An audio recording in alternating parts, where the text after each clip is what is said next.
Funding is provided by a grant from New York State Senator Catherine M. Young, representing Western New York's 57th District with a local office in Olean. Funding is provided by a grant from Absolute Care of Westfield, committed to returning the favor to those who spent a lifetime caring for others. Absolute Care is located at 26 Cass Street in Westfield. Dave Cass and Rick Newell provide funding on behalf of the Lakeview Hotel and Restaurant at the Docks, located on Water Street near the lake in Mayville. From the Access Channel 5 television studio in Mayville, it's Senior Report with Reed Powers. Senior Report is broadcast live throughout northern Chautauqua County on Saturday morning from 9 to 10 a.m. each week. Call in and share a thought, make a comment, ask a question, or simply wish someone a happy birthday on Chautauqua County's only live call-in senior program. Since 1995, Reed has been bringing viewers hundreds of interesting guests, informing the community on a variety of subjects. Here's the host of the show, Reed Powers. And good morning. What a beautiful day it is here in Chautauqua County. The sun isn't exactly beaming down, but it's not that cold, and winter is definitely in the air. You can smell it. See it too. We have the trees. This is the end of the trees. They're beginning to lose their leaves up here in the hills of Westfield and Mayville and so forth in Chautauqua County. And gosh, it's a gorgeous sight to see that fire in the woods all along the road everywhere you go, and smelling the grapes down here in the Lake Plain. Oh, life is sweet in Chautauqua County, and the harvest time is here. Don't forget the black walnuts, and I hope you have a good vise or some sort of a steamroller, because they're not easy to open, believe me. May they be delicious. But all right, anyway, we have a great guest here. We've got GabbyDotterweichpt1, who is going to talk about EPIC. She's an expert on it, and she goes around the state telling us the details and the fine lines and so forth, which are very difficult to understand, and I don't think I'll understand them much more when she leaves. But at any rate, she's going to try to clear the air a little bit on the changes in EPIC, which a lot of our local seniors depend upon. We have the highest number of seniors per capita in any county in the state, and we're being creamed by a huge budget costs. We have the highest taxes in the United States, incidentally. The highest tax county in these United States is Chautauqua County. And a good part of that is New York State dodged their requirements, and when they instituted the Medicaid program, the state paid half, the Fed paid half. The state said, we're only going to pay a quarter. We'll let the little poor counties like Chautauqua County pay a quarter of it, which is half the state's share. And at this point, we're being creamed by this. It's just no way a little rural county can pay a quarter of the Medicaid, especially when we are poor. A lot of people depend on Medicaid. Medicaid is the last ditch, last resource for people for health insurance. And a lot of people up here need it because they haven't got the income to buy. The corporations have been killing the health care programs. They used to give you health care when you worked. Less and less health care, more and more costs. And of course, seniors take half of Medicaid. It goes to seniors who are indigent, no money, and helpless, really, medically. They have to depend on that in many cases. So, and they're doing away with that, I might add. But at any rate, we have a horrendous cost for Medicaid in Chautauqua County, and it's just crushing us. The budget is crushing us.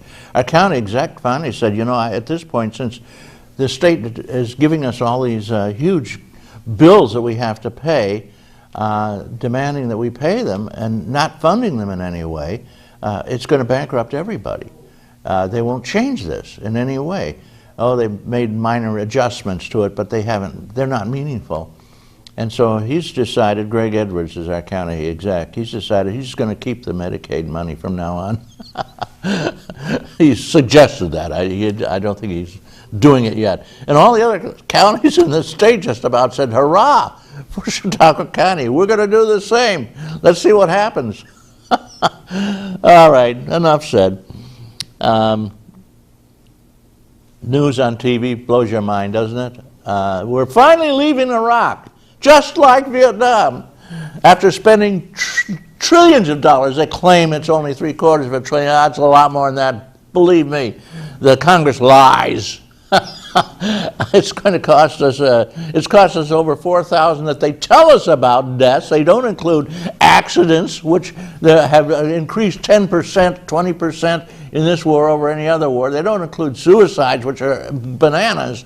They don't include people that are hauled off to hospital and die later on. They say, "Well, that's not a death that occurred on the battlefield."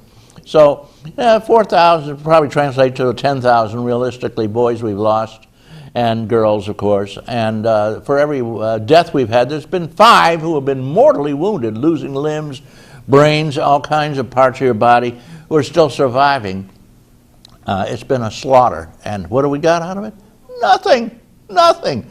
The minute we walk out, ship out those last few troops in December, the Taliban and all the bad guys will take over immediately, and they'll kill everybody who we put in power, our puppets, they claim.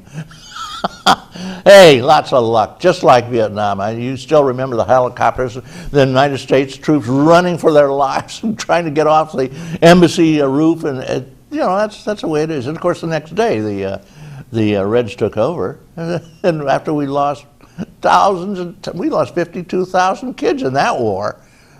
We weren't smart enough to get out early. Oh God, our politicians. Of course, who benefits from these wars? Well, the rich and powerful. They sell munitions, arms, bullets, tanks, ships, planes, helicopters, tons of smart bombs and everything. They get rich on this war. Halliburton and Company, among others, and Carlyle Group, which is heavy position in Carlyle Group is believe it or not, the Bushes. And when he gave away 2 contracts when they entered the war in Iraq, he gave away or Afghanistan, he gave away 2 contracts without bidding. This is yours. 1 to Halliburton, and guess who? 1 to Carlyle Group, his daddy's group. His daddy was on the board of trustees of Carlyle Group. Something's funny here, All right, whatever. You would only read about you'd only read about that in a pocketbook somewhere, and they probably wouldn't publish it. That's too absurd. The President of the United States giving his father's company an unbid contract for a war that he entered, and of course they were into munitions. That's what Carlyle Group was doing, buying out bankrupt munition companies, defense equipment. And of course, once the war started, they suddenly became very, very valuable. Oh, Lordy. 3% COLA, they'll take that back with the Medicare. Believe me, seniors, you're getting 40 cents on the dollar from what you got 10 years ago. You go down shopping, you're going to get 40 cents worth for your dollar because of inflation, because of the fact that they have their phony federal figures. Core inflation doesn't include food and energy and oil and gas, things like that you buy. I guess it includes buggy whips and things like that you don't buy. And they change it all the time. When housing was roaring up, they had it in there. Said, well, it reflects the fact that you're getting a lot more for your money. And then when the housing started to drop, they took it out, of course. That's the way they work it. The federal figures, phony federal figures. 999 coming up. That's what Kane is telling us about. He says we're going to saddle everybody with 9% across the board tax. Well, somebody who's just above the poverty level will have to pay it, and somebody, I guess that means you have $22,000 income, you're going to pay 9% suddenly tax across everything you have. No deductions, no mortgage, none of these things, and of course no capital gains tax. Oh, the rich like that. The rich are going to laugh because they've been paying 12%. They say, well, 9% is fine with me, especially if you take away the capital gains tax, which is where I make a lot of my money, and probably the dividends tax and so forth. So the rich are going to do very well with this, and the poor are going to get creamed. Middle class again. And then a 9% sales tax. Holy mackerel, Andy, we're already paying 8% almost Across the state, 9%, I think 9.5% down in New York, something like that, incredible amount. Well, that's just great. You're going to be paying 17% sales tax on everything you buy. Regressive as hell. The poor pay that. The rich, don't worry about it. And incidentally, the rich register out of state. They live in Delaware, even though they have their apartment in New York. And they don't have to pay taxes in Delaware, you know. It's very, very, very cool. You and I, we're the ones we're the fish. We get nailed. That ain't going to go, guys. Lots of other things. Oh, all right, lots of other things coming up. I got to get on to our local news. We have some wonderful stuff here. I wanted to mention, first of all, Marianne Spanos, who's the Office of the Aging Director, has asked me to make note of a couple of things. One is there's a rebalancing long-term care. Long-term care is a real problem. You can't get it unless you have cash in hand these days. Yeah, they say, well, we have certain beds for the people that are indigent. We have the Medicaid beds. Try to get in. You don't get in until somebody passes away, sadly. So the only way you get in is the other beds, which are twice as expensive, and you've got the cash. You can jump in on that. And after 2 or 3 years, if you run out of money, then they'll switch you to the next available Medicaid bed. How to improve it? They're selling I think the county plans to sell the county home. We'll have to see how that works out. No place to go. Maybe I think seniors are supposed to be put on an iceberg and sent off to sea on Lake Erie. That's what they do in Alaska. They tell me. When you get old and you can't handle it anymore, you just put them on an iceberg, kick them off, and that's it. RSVP. That's the volunteer program for seniors, and they do a lot of good work. You can check into them if you want to get in charge of something. Call Ask the Aging, 661-7471. That'll take care of you for RSVP. You can volunteer and do a lot of good work. Incidentally, the long-term care program is going to be broadcast and will be available 10 till 12 at the Chautauqua Suites. That's at New Center over near Chautauqua on the main drag, 215 West Lake Road, October 25th. And find out about long-term care, especially if you're ready for it, or especially if you have a parent who's ready for it. They're going to have a luncheon Tuesday, November 15th at the Hall Clothier office building, the first floor lobby, right in the lobby, 11 to 1:30, 11:30 to 1:30 for the Office of Aging, and they're we're having some benefits for this. It'll go to help Christmas baskets for needy seniors, many of which there are in Chautauqua County, the Mac McCoy Fund, and the Senior Picnic. Mac McCoy was an angel who ran the Office of Aging for many, many long years, and he was highly regarded, and may he rest in peace. And you're going to have sloppy joe and buns, scalloped potatoes, green beans, lemonade, and dessert. Cost, 5 smackers.